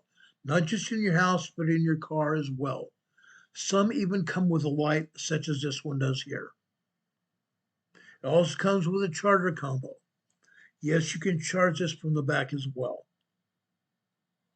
Okay? It's also powered by good old sweat guys. Like this. I can crank it. Okay? Also, an updated local map. As I said, make sure you have 1 gallon size large Ziploc bags. Have an updated local map in one of your Ziploc bags. I've talked to you all about marking up your map with having 3 different routes that you go to for an emergency evacuation. Where would you go? Have 3 destinations and 3 marked routes where you can go. Use surface streets. Don't be restricted to online phone GPS systems because the cell towers are going to go down. If the cell towers go down, you're not going to have access to the satellites. Don't have access to satellites, you're going to be lost. Get an old-fashioned map of your city and your state or anywhere else you might go. We have a book of maps in our car and also in the house, I come to think about. Got one right here. If you need to figure out where to evacuate in a survival situation, your map will come in very handy. Electronic maps, again, won't always work. They're not going to necessarily show you back roads or shortcuts. And GPS devices do run out of power. And GPS devices are not always accurate either. I've seen that in my own life.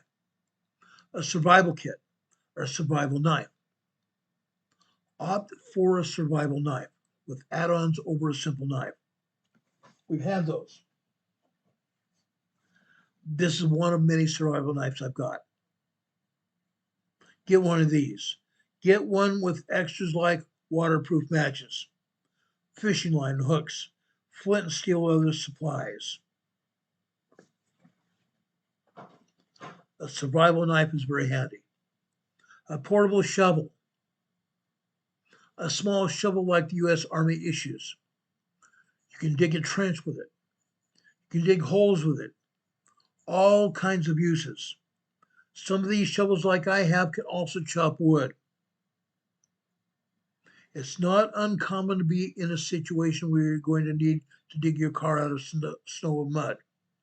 Have a survival shovel in your car. The old U.S. Army issued entrenching tool finds new life in civilian survival kits.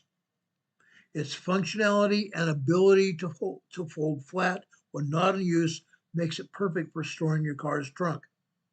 Yeah, you're going to want that. You're going to need it. I promise you're going to need it. I've needed it in many situations in my life.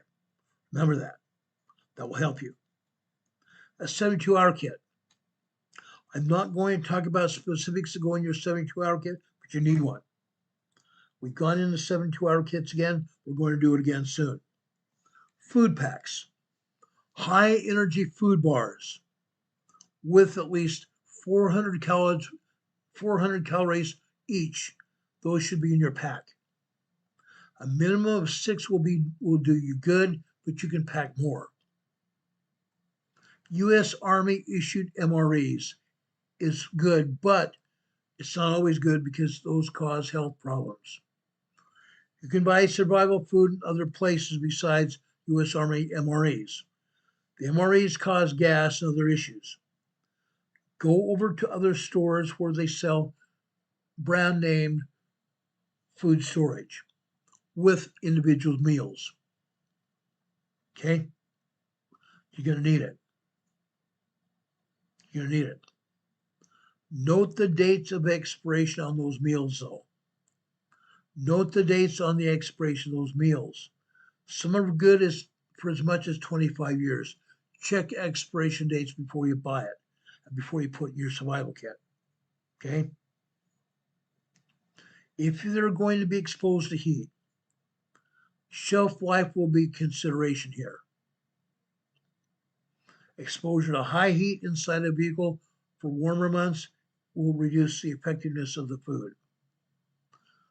Aqua blocks. Aqua blocks. It's a standard water box with a 5-year shelf life of water. You can leave packs of Aqua blocks, BLOX, Aqua blocks inside your car, except during the winter months. That might freeze. This type of emergency drinking water comes approved by the Coast Guard. Around 6 250 milliliter packs should be enough to last 3 days. 6 250 milliliter packs should be enough to last 3 days for one person. Aqua box, AQUA blocks, BLOX. Look that up. Aqua blocks are an integral part of your kit due to the long shelf life and compact size of the blocks. Water purification systems. At least 10 water purification tablets should be in your pack, coupled with a water purification system of some sort, such as a life straw. A life straw. A survival source, a light source. You should always have a light source that can work without batteries or external recharging, such as a dynamo-powered flashlight. Yes, you can have wind-up flashlights as well. I've got one of those as well. Road flares and glow sticks. Road flares and glow sticks, guys.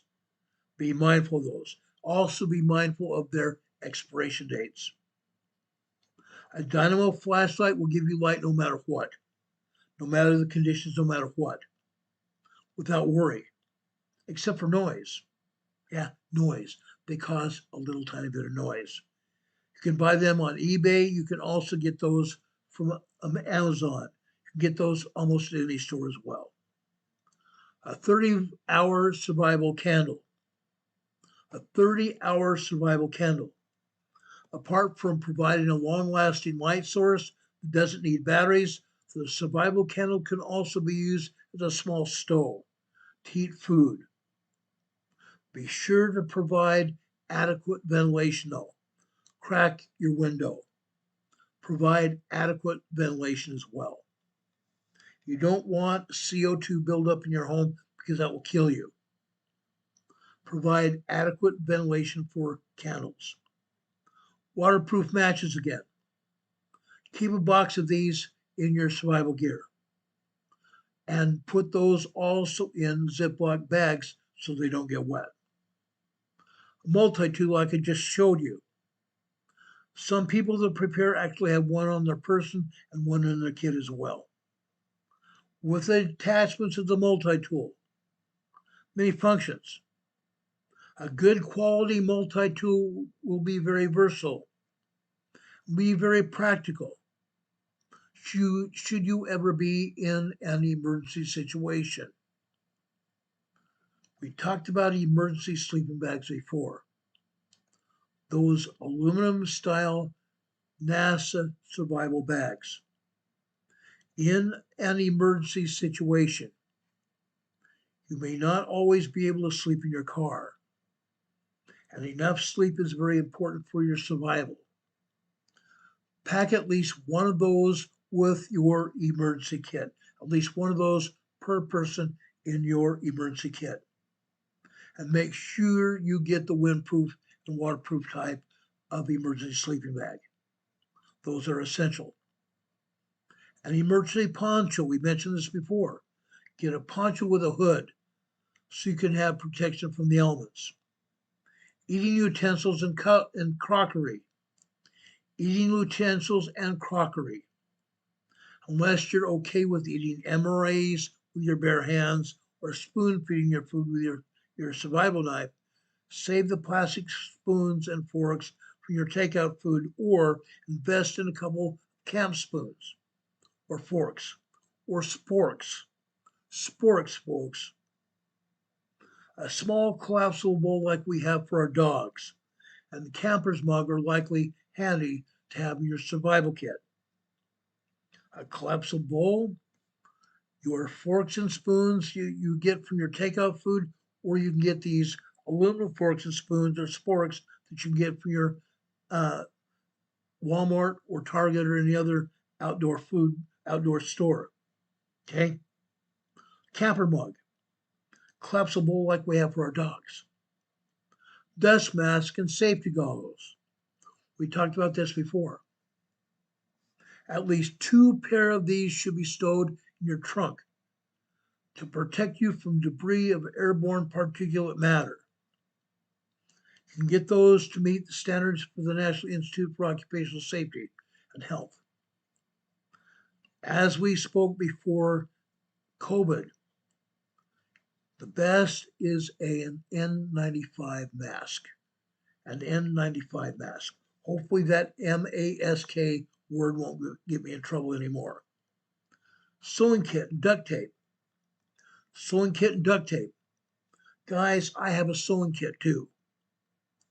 Store these sewing kits and duct tape to repair clothes. Yes, guys, duct tape can repair clothes, at least temporarily. They can also repair holes in tents or tarps. Okay? Hygiene kits. Keep toilet paper, a small bar of soap, shampoo, shaving razors, a couple of toothbrushes at least, deodorant, sanitary napkins, Q-tips and other toiletries that you may deem necessary. Pack just enough to last you at least 3 days. Enough to last at least 3 days. Now, in closing this out, you don't need to have to get all the items all at once. You don't need all these items all at once, but you need to get them. You can choose to buy pre-assembled emergency kits at the store. It's not necessary to buy the top tier, more high-priced items. Don't have to buy high-priced or the top tier items, but insist on those items that are sufficient quality. Sufficient quality, guys. That's what we're looking for here. Sufficient quality that they perform well and they don't fail when you most need them the most. Remember that. Be sure to check online reviews for items that you put in your kit. Remember, your survival is essential. Remember that your survival may depend on everything in your kit. Your survival may depend on everything in this kit, in your car. As the old adage goes, it's better to have something and not need it than not have something when you need it. It is better to have something when you need it than not to have something when you do need it. Some prepackaged kits are viable, and you can customize those to your own needs by adding items to suit your specific needs. Prepacked kits might be good, but customize them for your own needs. Do we have any questions? I know I've gone over this thoroughly. I've gone over it fairly quick, but I wanted to provide you this information for today's meeting. This is essential for your survival. Okay? Some of it can be used right now during the winter season. We've talked about these winter storms hitting. Renee Sevy's done a fine job of reporting on these very bad winter storms happening, and Rich Quake, also Nova Scotia, Canada. We had our buddy Dave over just outside of Ontario, Canada yesterday. He talked about the storms there, the snow that's piling up there. Guys, it's happening, both on the north side of the United States and in the United States itself. Be prepared. Be prepared. What's in your toolbox? What's in your toolbox, guys? That's what we're talking about here tonight. I've appreciated giving you this information. I love each and every one of you. That's why we're here. To make sure we all have this information that is essential for our survival. I just noticed we only have 21 people still watching this program. 21. We had nearly 40 people earlier. That means a great majority of people don't even care about survival. They don't care about preparedness. That's a crying shame. That's a crying shame, guys. They don't care about anything. They don't care about themselves.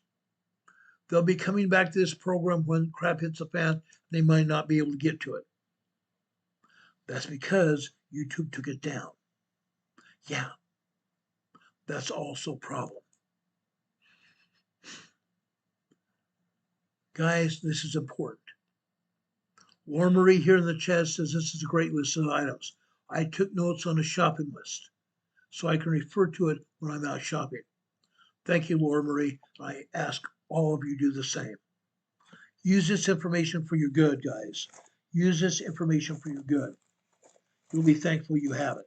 I promise you, you'll be thankful that you have it. Okay? I've taken a lot of time putting this information together, literally years. Years, guys. I've been accumulating this information for like 20 to 30 years. I'm sharing it with you now. It's important. It's important. Now, I've given you this devotion before. I'm giving you this devotional now. It's important. There's a reason. There's a reason. It's in the scriptures, number one. Number two, if you do it, you'll be blessed. If you pay attention to what we're talking about, you'll be blessed. I promise you that. Whatsoever you do, this is coming from Colossians chapter 3, verses 23 and 24. And whatsoever you do, do it heartily, as to the Lord, and not unto men, knowing that of the Lord ye shall receive the reward of the inheritance, for ye serve the Lord Christ. Whatsoever ye do, do it heartily unto the Lord, and not unto men. Remember that. Remember that, and you'll be blessed. May God be with you this day. May God be with you always. If anything happens tonight, we will be back on the air to tell you about it as soon as the emergency information becomes available. We always do. We've been on the air in the middle of the night, the middle of the day, and first part of the day, always with the emergency information. Usually on Saturdays and Sundays, we don't come on the air except for a Sunday school on Sunday afternoon. Sunday afternoon about 12:30, we come on the air with a version of what we call Come Follow Me, the Savior Said. Yes, a version. Guys, I love the idea of Come Follow Me, the Savior Says. It's a good title to our Sunday school class. I've used it for a lot of years. I'm going to continue. This Sunday, we're going to be talking about the family, the proclamation of the family in our relationship with Jesus Christ. Remember that. Join us Sunday at noon, 12:30, for Come Follow Me, the Savior Said, the proclamation of the family. May God be with you and bless you every day. May He be with you now. bless you and protect you.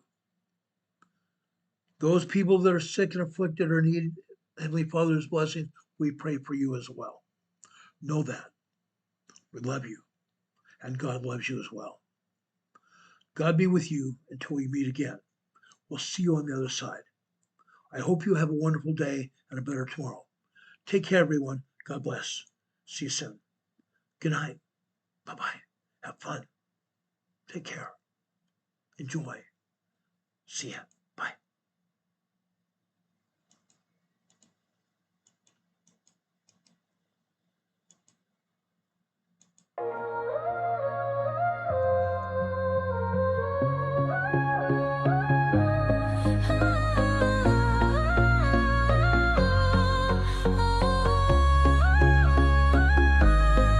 Here at Emergency Management Associates, we're dedicated and true, bringing you the essential knowledge, helping you see things through.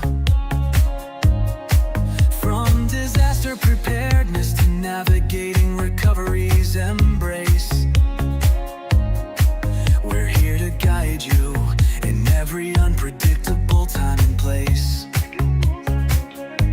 We break down the complex, make it easy to grasp and absorb, sharing strategies for safety, the vital lessons you can't afford to hoard. So thank you for watching, and thank you so much for your sub. You're a key part of our growing family, a member of our knowledge club.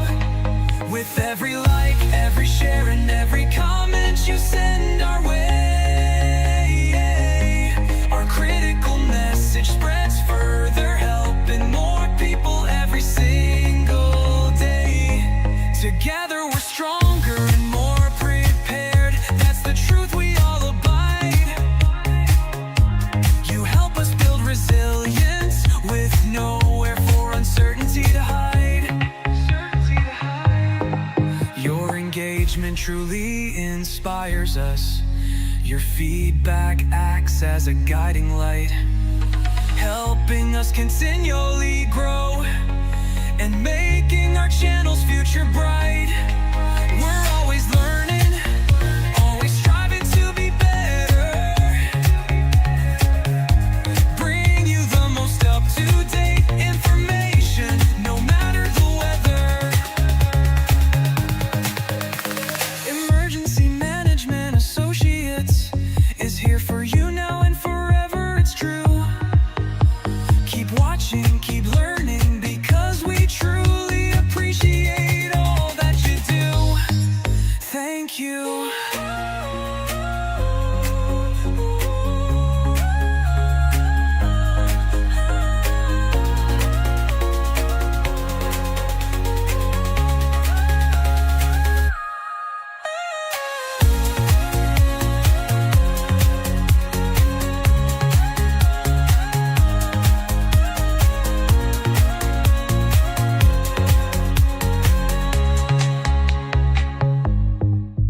Thank you.